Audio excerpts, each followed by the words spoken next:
19 વર્ષથી ચાલતા જીટીપીએલના brilliant tips પ્રોગ્રામમાં હું ઈશાન સુરાણી આપનું હાર્દિક સ્વાગત કરું છું.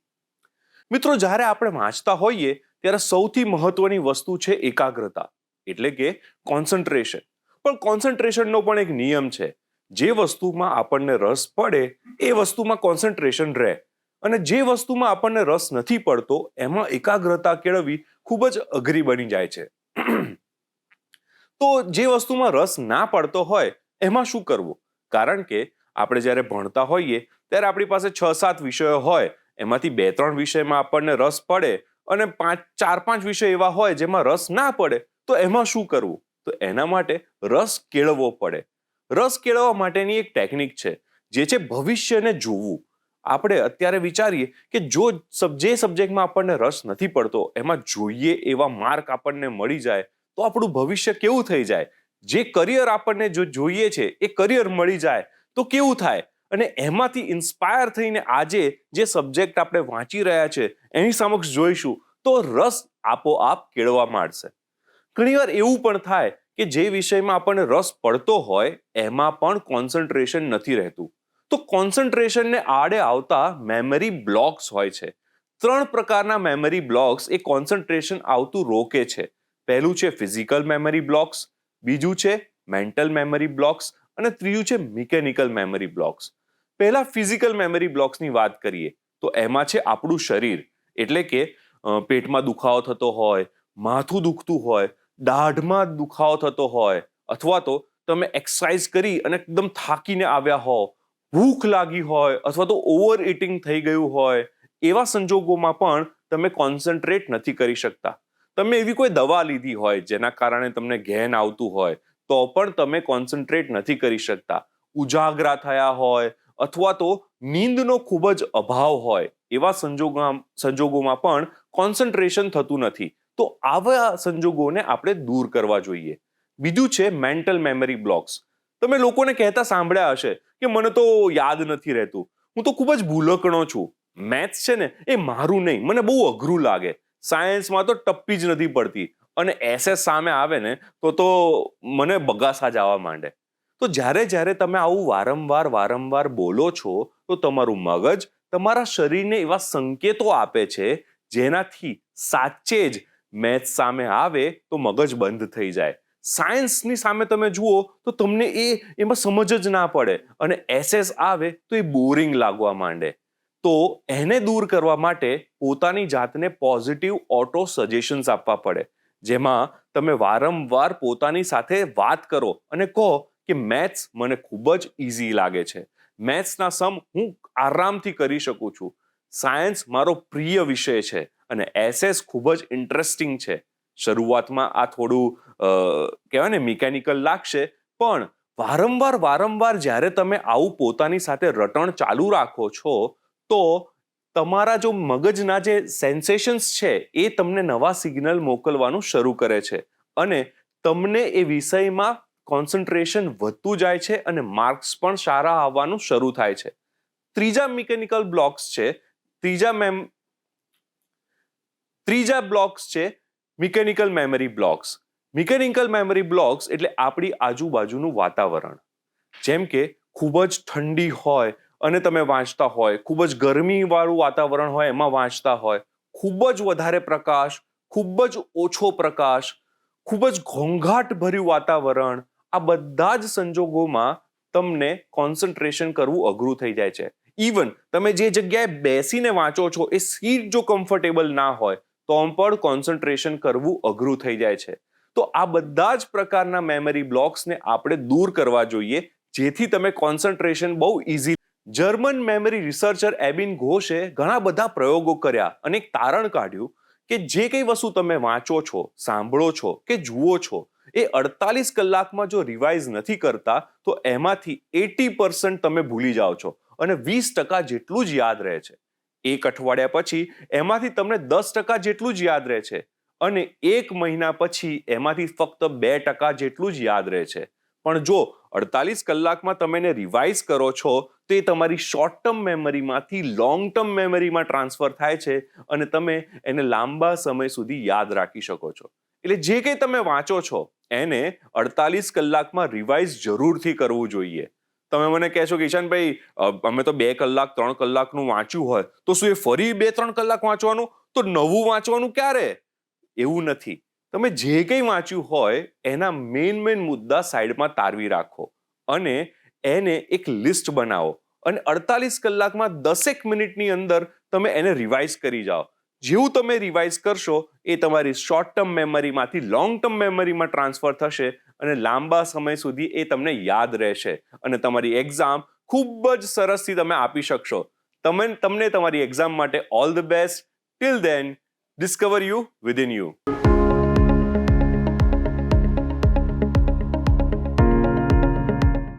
નમસ્કાર વિદ્યાર્થી મિત્રો. છેલ્લા 19 વર્ષથી GTPL દ્વારા ચાલતા એક જબરદસ્ત ટ્રેનિંગ પ્રોગ્રામ કે જેનું નામ છે બ્રિલિયન્ટ ટિપ્સ, એમાં હું વિવેક સુરાણી, એક મોટિવેશનલ સ્પીકર, આપનું હાર્દિક સ્વાગત કરું છું. દોસ્તો, આપ સૌ જાણો છો એક્ઝામ બહુ નજીક આવી ગઈ છે અને આપ સૌએ બહુ સરસ તૈયારી પણ કરી હશે. તૈયારી જેટલી સારી એટલો કોન્ફિડન્સ વધારે. આજે આપણે વાત કરશું કે તૈયારી તો બહુ જ સરસ હોય છતાં એક્ઝામ એ શબ્દ એવો છે, પરીક્ષા એ શબ્દ જ એવો છે કે આપણને પરીક્ષાનો ડર ક્યાંક ને ક્યાંક લાગ્યા કરે છે. તો આ ડરને સમજીને, એ ડરને ઓળખીને એને કેવી રીતે કાબૂ કરી અને આપણે સરસ મજાની આ એક્ઝામને કોન્ફિડન્સથી આપી શકીએ એના વિશેની વાતો કરીશું. પહેલા તો એ સમજીએ કે ડર એ શું છે. ડર, એના વિશે આપણે 2 એવા એક સેન્ટેન્સ છે જે હું તમને કહીશ. સૌથી પહેલી વાત, ડરને એવી રીતે સમજીએ કે ડર એ દરેક સજીવની અંદર ભગવાને આપેલો છે. એમાં તમે કે હું કોઈ બાકાત નથી. એટલે કે ડરને આપણે દૂર કરી શકતા નથી, આપણાથી દૂર કરી શકતા નથી. ડર રહેવાનો છે. બીજી વાત, ડર એ ખરાબ નથી, પણ ડર જ્યારે તમારી ઉપર હાવી થઈ જાય છે ત્યારે તમને એના ખરાબ પરિણામો મળે છે. સો ડરનું હોવું ખરાબ નથી, ડરનું તમારી પર હાવી થઈ જવું એ તમારા માટે નુકસાનકારક છે. તો આ બંને વાતને જ્યારે તમે સમજી ગયા કે ડર એ દરેકમાં હોય છે અને ડરનું હોવું એ ખરાબ નથી, તો હવે આપણે સમજીએ કે તમે જે આજે એક્ઝામ આપવા જવાના છો એ વખતે જે તમને ડર લાગે એને આપણે કેવી રીતે મેનેજ કરીએ. સો જ્યારે ડરની વાત આવે તો સૌથી પહેલા તમારે એ ડરને એવી રીતે સમજવો અને ઓળખવો જોઈએ કે ડર આજે તમારા લાઈફમાં, આજે પહેલી વાર એક્ઝામ આપી? ના, આપણે તો ઘણી વખતથી એક્ઝામ આપીએ છીએ, અનેક વખત પરીક્ષાઓ આપતા આવ્યા છીએ, છતાં આ જે એક્ઝામ છે એનો ડર, એનો જે હાવ છે એ કેમ આટલો વધારે છે? તો પહેલા તમે ચકાસણી કરો કે તમે જે તૈયારી કરી છે એ કેવી છે. તો પોતે જે તૈયારી કરી છે તમારા કોન્ફિડન્સને પહેલા તમે ચેક કરો. ત્યાંથી તમને પોતાને એક ઓટો સજેશન મળશે કે હા, મેં તૈયારી પ્રોપર કરી છે. અને જ્યારે તમે પ્રોપર તૈયારી કરી છે ત્યારે તમને એક કોન્ફિડન્સ આપશે. બીજી વાત આપણે એ જોઈએ, જ્યારે તમારી ઉપર કોઈ ડર હાવી થઈ જાય છે, એટલે કે તમારી ઉપર પકડ જમાવે છે, ત્યારે એ તમને તાબે થવા માટે કહે છે. તમે એને સરેન્ડર કરો છો. જ્યારે તમે ડરને સરેન્ડર કરી દો છો ત્યારે ડર પોતાનું સ્વરૂપ બતાવે છે અને તમે ધીરે ધીરે બધું ભૂલવા લાગો છો. તો અહીંયા આપણે જોવાનું છે કે ડરને હાવી થવા દેવાનો નથી. બીજી વાત એ છે કે જ્યારે ડર તમારી પાસે કોઈ કામ કરાવે છે, જ્યારે તમે ડરને એ પૂછશો કે ભાઈ આજે મારી પાસે જે કંઈ પણ તૈયારી છે, જેટલી મેં અત્યાર સુધીની પ્રેક્ટિસ કરી છે, એ મારી તૈયારી મારી એક્ઝામ માટે કેટલી ઉત્તીર્ણ થવા માટે જોરદાર છે, ત્યાંથી તમને તમારો કોન્ફિડન્સ આવશે. જ્યારે આપણે એમ કહીએ કે તમે તમારા અસ્તિત્વને ચેક કરો, જ્યારે ડર આવે છે ત્યારે તમને કેવું લાગે છે? પરસેવો થવા લાગે, સતત અંદરથી વિચારો આવે, હું ભૂલી તો નહીં જાઉં ને, મેં જેવું યાદ કર્યું છે એ નહીં પૂછાય તો, એવા સવાલો આવ્યા કે જે મારી તૈયારીની બહારના હશે તો, જ્યારે હું એક્ઝામ આપવા જઈશ મને ચક્કર આવી જશે તો, લાસ્ટ ટાઈમ મેં એક્ઝામ આપી તો મને ઉલટી થઈ ગઈ હતી, આ ફરીથી હું જાઉં છું મને ઉલટી થઈ ગઈ તો, હું ત્યાં લખી ના શક્યો તો. આવા અનેક જે વિચારો તમને આવે છે દોસ્તો, એ ડરના કારણે આવે છે. એને દૂર કરવા માટે તમારે એ ચેક કરવું જોઈએ કે ઓબ્ઝર્વ કરવાનું છે. ઓબ્ઝર્વ શું કરવાનું છે? તમે એ જુઓ કે અત્યારે તમે ક્યાં છો, અત્યારે તમારી ફિઝિકલ કન્ડિશન કેવી છે. તો તમે જોશો કે તમને પરસેવો આવે છે, તમારી હાર્ટબીટ વધે છે, તમને ડર લાગે તો હાથ પગ ધ્રુજવા લાગે છે. આ જે કંઈ પણ પરિસ્થિતિ બને છે એ ડરના કારણે છે. જ્યારે તમે એક્ઝામના હોલની અંદર બેઠા હો ત્યારે આવું થવું જોઈએ, પણ તમે ઓબ્ઝર્વ કરશો કે આ જે કંઈ પણ થઈ રહ્યું છે એ ક્યાં થઈ રહ્યું છે? તમે તો ઘરે બેઠા છો, કાં તો તમે તમારા સ્ટડી ટેબલ પાસે છો, તમે હિંચકે બેઠા છો, કે તો પછી તમે ચા નાસ્તો કરી રહ્યા છો, છતાં પણ આવું કેમ લાગે છે?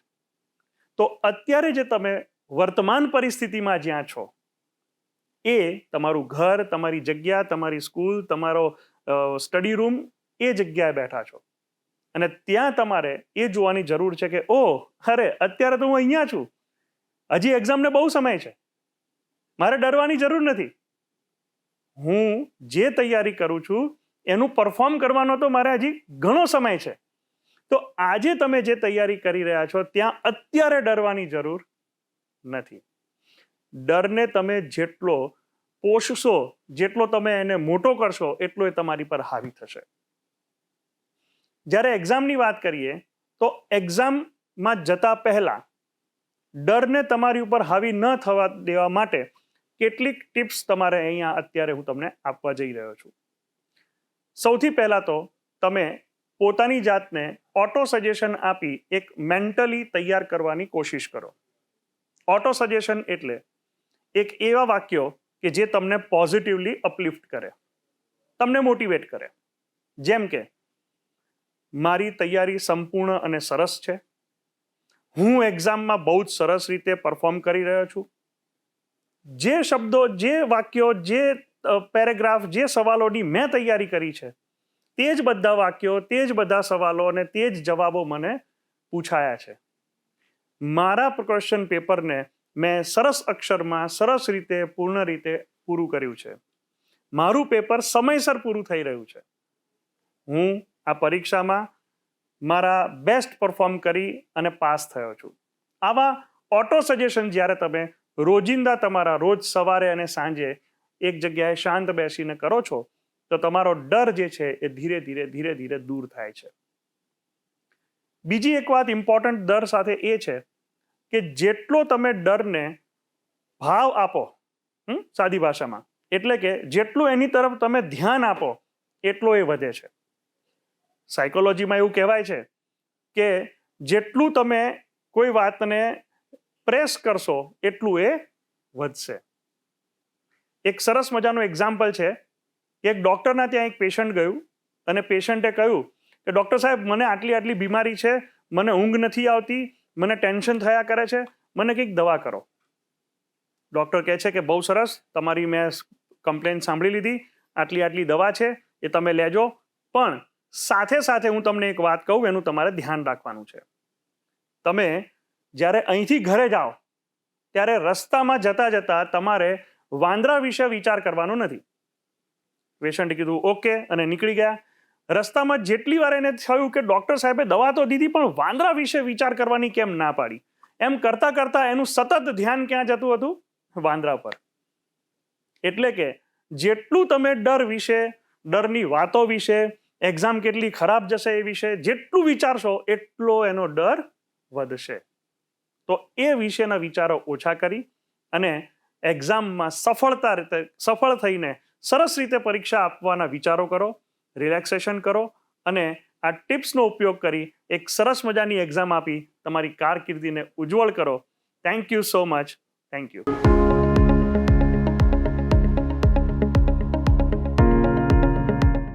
સતત 19 વર્ષથી ચાલતા GTPLના બહુ જ ફેમસ શો બ્રિલિયન્ટ ટિપ્સમાં હું ખુશ્બુ માંગરોલિયા, કાઉન્સેલિંગ સાયકોલોજિસ્ટ, આપનું હાર્દિક સ્વાગત કરું છું. તો મિત્રો, આજે હું અહીંયા આગળ એક્ઝામની એન્ઝાયટી, ફિયર અને સ્ટ્રેસ વિશે વાત કરવા આવી છું. તો સ્ટ્રેસ શું છે? સ્ટ્રેસ હોવું સામાન્ય છે. બિલકુલ સામાન્ય છે. દરેક વિદ્યાર્થીને સ્ટ્રેસ થતો હોય છે, નોર્મલ માણસને પણ સ્ટ્રેસ થતો હોય છે. તો સ્ટ્રેસ એ તમારી વીકનેસ નથી, પણ એ તમારા બ્રેનનું એક અલાર્મ સિગ્નલ છે. તો સ્ટ્રેસ શું છે એના વિશે વધારે વાત કરીએ આપણે.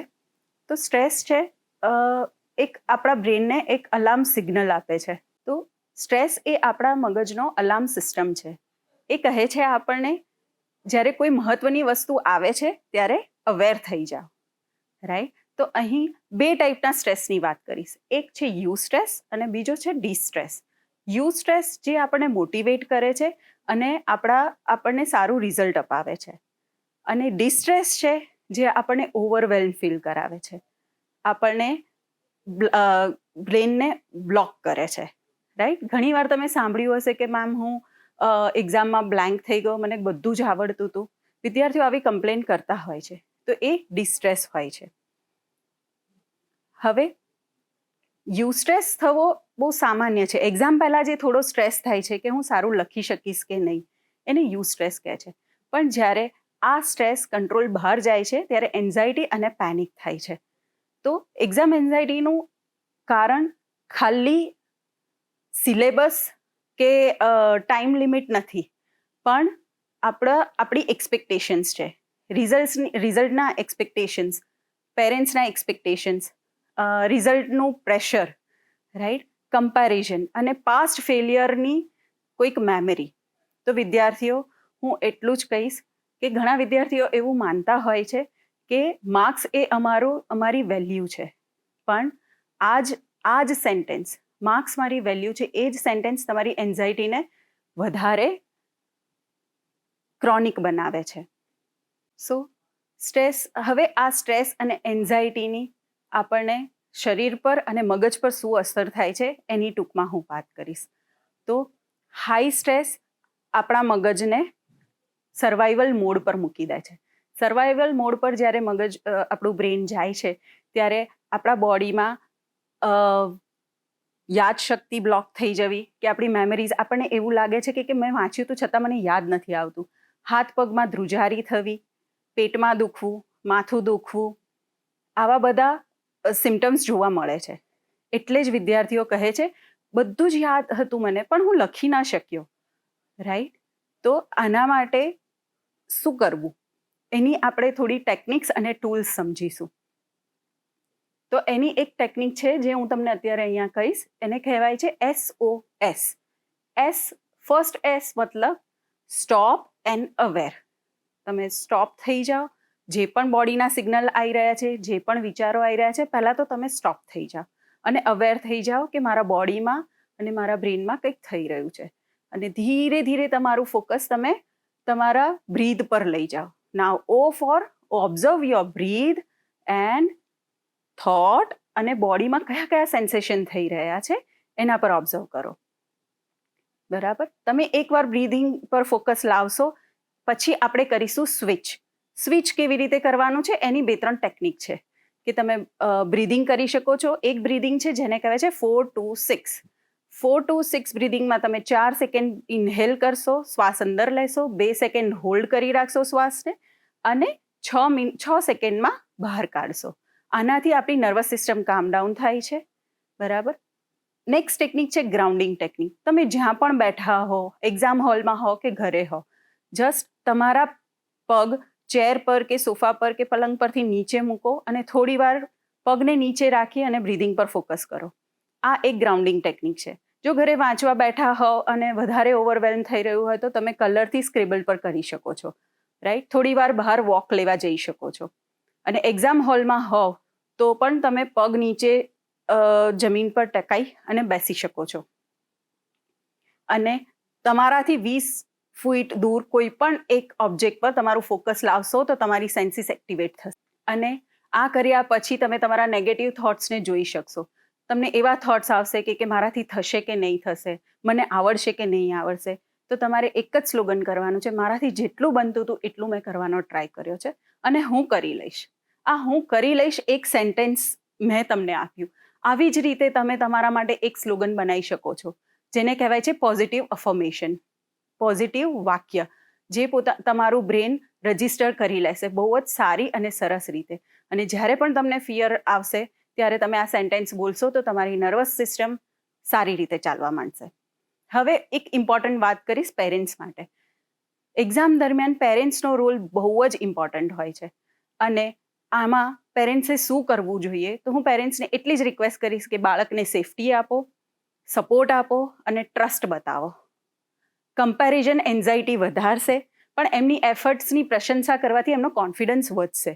તો જ્યારે પણ બાળકને સ્ટ્રેસમાં જુઓ છો યા તો બાળકને જોઈને તમને સ્ટ્રેસ આવે છે કે એની એક્ઝામનો તમને સ્ટ્રેસ આવે છે તો તમે પણ આ SOS ટૂલ અપ્લાય કરી શકો છો, પોતાના ઇમોશનને રેગ્યુલેટ કરી શકો છો અને પછી બાળક પાસે જઈને એને સાંત્વના આપી શકો છો.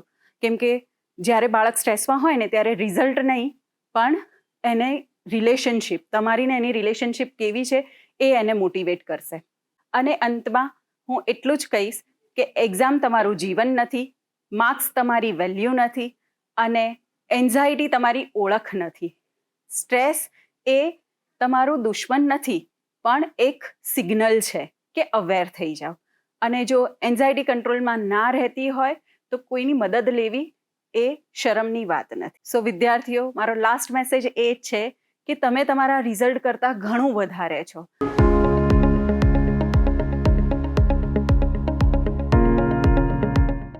હિંમત છે તો હર શિખર સર કરશો, મહેનત છે તો હર સપનું સાકાર કરશો. ડરને આજ ત્યજી દેજો મિત્રો, વિશ્વાસ રાખશો તો ઇતિહાસ રચશો. આજે GTPLના લોકપ્રિય કાર્યક્રમ બ્રિલિયન્ટ ટિપ્સના માધ્યમથી અમે તમારી સમક્ષ એક અત્યંત મહત્વના વિષય સાથે હાજર છીએ. આવનારી ફેબ્રુઆરી માસની ધોરણ 10 અને 12ની બોર્ડની પરીક્ષાની તૈયારી. બોર્ડ પરીક્ષા માત્ર પ્રશ્નપત્ર નથી, તે એક વિદ્યાર્થીની સમજ, શિસ્ત, ધૈર્ય અને આત્મવિશ્વાસની પરીક્ષા છે. આજના આ ખાસ એપિસોડમાં આપણે ચર્ચા કરીશું કે પરીક્ષાની તૈયારી કેવી રીતે કરવી, સ્ટ્રેસને કેવી રીતે નિયંત્રિત કરવો, રિવિઝન અને પ્રેક્ટિસનું આયોજન કેવી રીતે કરવું અને પરીક્ષા હોલમાં શ્રેષ્ઠ પ્રદર્શન કેવી રીતે આપવું. તો પ્રિય વિદ્યાર્થી મિત્રો, સૌપ્રથમ પરીક્ષામાં સફળતા માટે જરૂરી છે દ્રઢ મનોબળ અને દ્રષ્ટિકોણ. પરીક્ષા જીવનમાં આગળ વધવાની એક તક છે. મારાથી થઈ જ જશે આ વિશ્વાસ તમારી સૌથી મોટી શક્તિ છે. તણાવ દૂર રાખો અને આત્મવિશ્વાસ મજબૂત રાખો. તો હવે આપણે ચર્ચા કરીએ કે પરીક્ષામાં સફળતા મેળવવા માટે આપણે શું શું કરવું જોઈએ. તો આ માટેનું સૌથી પહેલું પગથિયું છે એ છે નિયમિત રિવિઝન કરો. વાંચેલું યાદ રાખવા માટે રિવિઝન ખૂબ જ જરૂરી છે. દરરોજ થોડું પણ સતત રિવિઝન કરો. બીજી વસ્તુ કે સમયપત્રક બનાવો. પરીક્ષાના દિવસો નજીક છે તો આ દિવસોને અનુલક્ષીને તમે એક આયોજન કરો અને એ આયોજનમાં દરેક વિષયને યોગ્ય દિવસો ફાળવો અને સમય આપો. જે વિષય મુશ્કેલ લાગે છે તે વિષયને દ્રઢ કરવા માટે તેને વધુ સમય આપો. ત્રીજું પગથિયું છે કે બોર્ડની પરીક્ષામાં સારું રિઝલ્ટ મેળવવા માટે પ્રેક્ટિસ ખૂબ જ જરૂરી છે. એક્ઝામ્પલ તરીકે ગણિત અને વિજ્ઞાન જેવા વિષય છે તો તેને વધારે દ્રઢ કરવા માટે તેને વધુ સમય આપો. લખીને પ્રેક્ટિસ કરો. બોર્ડના જૂના ક્વેશ્ચન પેપર સોલ્વ કરો, જેનાથી તમારા આત્મવિશ્વાસમાં વધારો થશે. યોગ્ય ઊંઘ અને આરામ લો. ફક્ત વાંચવું જે જરૂરી નથી, મનને મજબૂત બનાવવા માટે યોગ્ય ઊંઘની પણ જરૂર છે. ઊંઘને ટાળીને તમે કોઈ પણ ભોગે વાંચવાનું રાખશો નહીં, કારણ કે તેનાથી સ્મૃતિ શક્તિ નબળી પડે છે. 2 પરીક્ષા વચ્ચે જ્યારે પણ રજા આવે છે તો તેનો યોગ્ય ઉપયોગ કરો. આ રજાનો ઉપયોગ આપણે કેવી રીતે કરીશું? તો તે સમયે નવો અભ્યાસ શરૂ નથી કરવાનો, પરંતુ આ સમયને તમે પ્રેક્ટિસ અને રિવિઝન માટે આપો, જેનાથી તમારો જે વિષય છે તેના માટે તમારો આત્મવિશ્વાસ મજબૂત થશે અને દ્રઢીકરણ થશે. આ સમય નવો અભ્યાસ માટે નથી, પરંતુ રિવિઝન અને ભૂલો સુધારવા માટે છે. લાસ્ટ કે આપણે શું કરવું જોઈએ, તો જ્યારે પણ તમે પ્રશ્નપત્ર દેખો છો તો ઉતાવળમાં તમે જવાબ લખવાનું શરૂ ન કરશો. લખવાની સ્પીડ ઉપર ધ્યાન રાખો. સાફ અને સુવાચ્ય અક્ષરથી તમે મુખ્ય પોઈન્ટ અંડરલાઈન કરો અને જવાબ ગોઠવેલા અને મુદ્દાસર લખો. તેનાથી તમારું જે ઉત્તરવહી છે તેનું એક પ્રદર્શન ખૂબ જ સુયોગ્ય લાગશે. હવે આપણે ચર્ચા કરીએ કે પરીક્ષા દરમિયાન શું ન કરવું જોઈએ, જેનાથી તમને તણાવ ઓછો પડે. તો છેલ્લી ઘડીએ ક્યારે પણ વાંચવાની ભૂલ ન કરો. તેનાથી તણાવ વધે છે અને ગૂંચવણ વધે છે. પોતાને બીજા સાથે સરખાવશો નહીં, કારણ કે દરેક વિદ્યાર્થી પોતાની એક આગવી ક્ષમતા ધરાવે છે. આ સમય તમારા ભવિષ્ય માટે છે, માટે મોબાઈલ અને સોશિયલ મીડિયાથી અંતર રાખો. લાસ્ટ કે ઊંઘ ત્યાગીને વાંચવાનું ટાળો, તે તમારી સ્મૃતિ શક્તિને નુકસાન કરે છે. હવે આપણે વાત કરીએ કે સ્ટ્રેસને કઈ રીતે આપણે કંટ્રોલ કરીશું, કારણ કે જ્યારે પણ બોર્ડની પરીક્ષા આવે છે તે સમયે બધું જ વાંચેલું હોવા છતાં વિદ્યાર્થીઓ તણાવ અનુભવે છે. તો આ સમયગાળા દરમિયાન દરરોજ 5 મિનિટ પ્રાણાયામ કરો, થોડું વોકિંગ અથવા હળવી કસરત કરો. જ્યારે પણ મન ગભરાય અથવા તો તમને ડર જેવું લાગે ત્યારે માતા પિતા અથવા શિક્ષક સાથે હળવી વાતો કરો અને એક વાક્ય રોજે બોલો, જે છે હું કરી શકું છું. આ વાક્ય ખૂબ જ આત્મવિશ્વાસ ધરાવે છે અને તેનાથી તમારું મન ખૂબ જ મજબૂત થશે. હવે આપણે વાત કરીએ કે પરીક્ષા દરમિયાન લખવાની મેથડ કેવી રાખવી. તો સૌપ્રથમ આપણે આગળ વાત કરી એમ કે પ્રશ્નપત્ર તમે જોઈ લીધું છે. હવે પ્રશ્નપત્રમાં 1 માર્ક, 2 માર્ક, 3 માર્ક અને 4 માર્કના પ્રશ્નો હોય છે. તો પ્રશ્નને અનુરૂપ તમે તેને સમય આપો, તમારા મનની અંદર જવાબની રૂપરેખા બનાવો અને આ રૂપરેખાને અનુલક્ષીને તમે ઉત્તર વહીની અંદર પોઈન્ટ વાઇઝ જવાબ લખો, જેનાથી તમારું જે લખાણ છે તે ખૂબ જ સુંદર લાગશે, સુવાચ્ય લાગશે અને તમારા પોઈન્ટ પ્રોપર લખેલા હશે તો તમને માર્ક મેળવવામાં સરળતા રહેશે. છેલ્લી 10 મિનિટ કમ્પલસરી રિવ્યૂ માટે રાખો.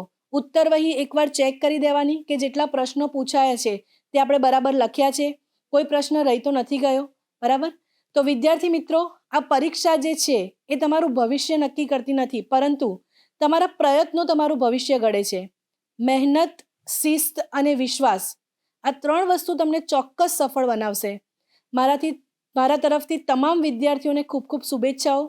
મને પૂરો વિશ્વાસ છે કે તમે સૌ માત્ર પરીક્ષા નહીં પણ જીવનના દરેક પડકારને પણ આત્મવિશ્વાસ સાથે પાર કરશો. આ સાથે હું તમામ ધોરણ 10 અને 12ના વિદ્યાર્થીઓને આવનારી બોર્ડ પરીક્ષા માટે હાર્દિક શુભેચ્છા પાઠવું છું. તમારું ભવિષ્ય ઉજ્જવળ રહે એવી શુભકામના